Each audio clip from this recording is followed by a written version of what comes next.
Pedagogía del oprimido, sección 31. Esta es una obra del maestro Paulo Freire. De ahí que a los opresores no les interese esta forma de acción, sino la primera. En tanto, esta última, manteniendo la alienación, obstaculiza la emersión de las conciencias y su participación crítica en la realidad entendida como una totalidad. Y, sin esta, la unidad de los oprimidos en tanto clase es siempre difícil. Este es otro concepto que molesta a los opresores, aunque se consideren a sí mismos como clase, si bien no opresora, sino clase productora. Así, al no poder negar en sus conflictos, aunque lo intenten, la existencia de las clases sociales, en relación dialéctica las unas con las otras, hablan de la necesidad de comprensión, de armonía, entre los que compran y aquellos a quienes se obliga a vender su trabajo. Armonía que en el fondo es imposible, dado el antagonismo indisfrazable existente entre una clase y otra. Defienden la armonía de clases como si éstas fuesen conglomerados fortuitos de individuos que miran, curiosos, una vitrina en una tarde de domingo. La única armonía viable y comprobada es la de los opresores en sí. Estos, aunque divergiendo e incluso en ciertas ocasiones luchando por intereses de grupos, se unifican inmediatamente frente a una amenaza a su clase en cuanto tal. De la misma forma, la armonía del otro polo solo es posible entre sus miembros tras la búsqueda de su liberación. En casos excepcionales, no solo es posible, sino necesario establecer la armonía de ambos para volver, una vez superada la emergencia que los unificó, a la contradicción que los delimita y que jamás desapareció en el circunstancial desarrollo de la unión.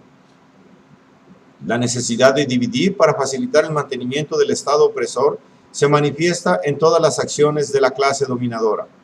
Su intervención en los sindicatos, favoreciendo a ciertos representantes de la clase dominada, que en el fondo son sus representantes y no los de sus compañeros.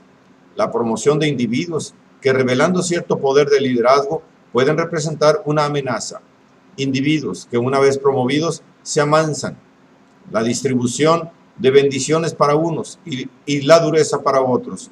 Son todas formas de dividir para mantener el orden que les interesa.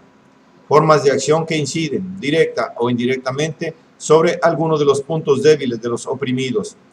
Su inseguridad vital, la que, a su vez, es fruto de la realidad opresora en la que se constituyen. Inseguros en su dualidad de seres que alojan al opresor, por un lado, rechazándolo por otro, atraídos a la vez por él. En cierto momento de la confrontación entre ambos, es fácil desde el punto de vista del opresor obtener resultados positivos de su acción divisoria.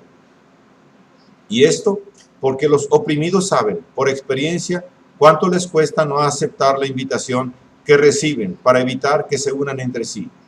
La pérdida del empleo y la puesta de sus nombres en lista negra son hechos que significan puertas que se cierran ante nuevas posibilidades de empleo, siendo esto lo mínimo que les puede ocurrir. Por esto mismo, su inseguridad vital se encuentra directamente vinculada a la esclavitud de su trabajo, que implica verdaderamente la esclavitud de su persona. Es así como solo en la medida en que los hombres crean su mundo, mundo que es humano, y lo crean con su trabajo transformador, se realizan. La realización de los hombres, en tanto tales, radica, pues, en la construcción de este mundo. Así, si su estar en el mundo del trabajo es un estar en total dependencia, inseguro, bajo la amenaza permanente, en tanto su trabajo no les pertenece, no pueden realizarse. El trabajo alienado deja de ser un quehacer realizador de la persona y pasa a ser un eficaz medio de reificación. Toda unión de los oprimidos entre sí, que siendo acción apunta a otras acciones, implica tarde o temprano que al percibir esto su estado de despersonalización, descubran que, en tanto divididos, serán siempre presas fáciles del dirigismo y de la dominación. Por el contrario, unificados y organizados, harán de su debilidad una fuerza transformadora con la cual podrán recrear el mundo, haciéndolo más humano. Por otra parte, este mundo más humano de sus justas aspiraciones es la contradicción antagónica del mundo humano, de los opresores, mundo que poseen con derecho exclusivo y en el cual pretenden una armonía imposible entre ellos, que cosifican, y los oprimidos que son cosificados. Como antagónicos que son, lo que necesariamente sirve a unos no puede servir a los otros. El dividir para mantener el status quo se impone, pues, como un objetivo fundamental de la teoría de la acción dominadora antidialógica. Como un auxiliar de esta acción divisionista, encontramos en ella una cierta connotación mesiánica, por medio de la cual los dominadores pretenden aparecer como salvadores de los hombres a quienes deshumanizan. Sin embargo, en el fondo, el mesianismo contenido en su acción no consigue esconder sus intenciones. Lo que desean realmente es salvarse a sí mismos. Es la salvación de sus riquezas, su poder, su estilo de vida, con los cuales aplastan a los demás. Su equívoco radica en que nadie se salva solo. Cualquiera sea el plano en que se encare la salvación o como clase que oprime, sino con los otros. En la medida en que oprimen, no pueden estar con los oprimidos, ya que es lo propio de la opresión estar contra ellos. En una aproximación psicoanalítica a la acción opresora, quizás se pudiera descubrir lo que denominamos como falsa generosidad del opresor en el primer capítulo, una de las dimensiones de su sentimiento de culpa.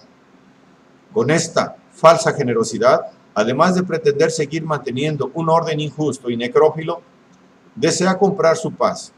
Ocurre, sin embargo, que la paz no se compra.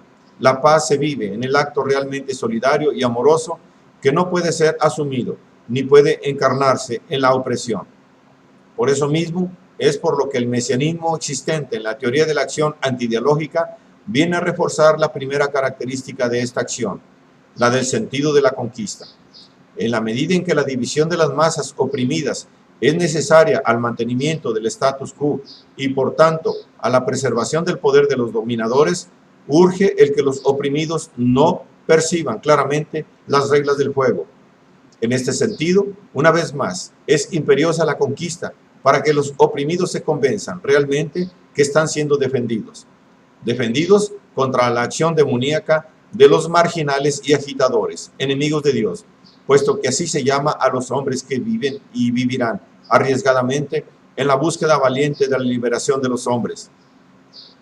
De esta manera, con el fin de dividir, los necrófilos se denominan a sí mismos biófilos y llaman a los biófilos necrófilos. La historia, sin embargo, se encarga siempre de rehacer estas autoclasificaciones. Hoy, a pesar de que la alienación brasileña continúa llamando a Tiradentes infiel y al movimiento liberador que éste encarnó traición, el héroe nacional no fue quien lo llamó bandido y lo envió a la horca y al descuartizamiento, esparciendo los trozos de su cuerpo ensangrentado por los pueblos atemorizados. Para citar solo un ejemplo, el héroe es Tiradentes. La historia destruyó el título que le asignaran y reconoció finalmente el valor de su actitud. Los héroes son exactamente quienes ayer buscaron la unión para la liberación y no aquellos que con su poder pretendían dividir para reinar.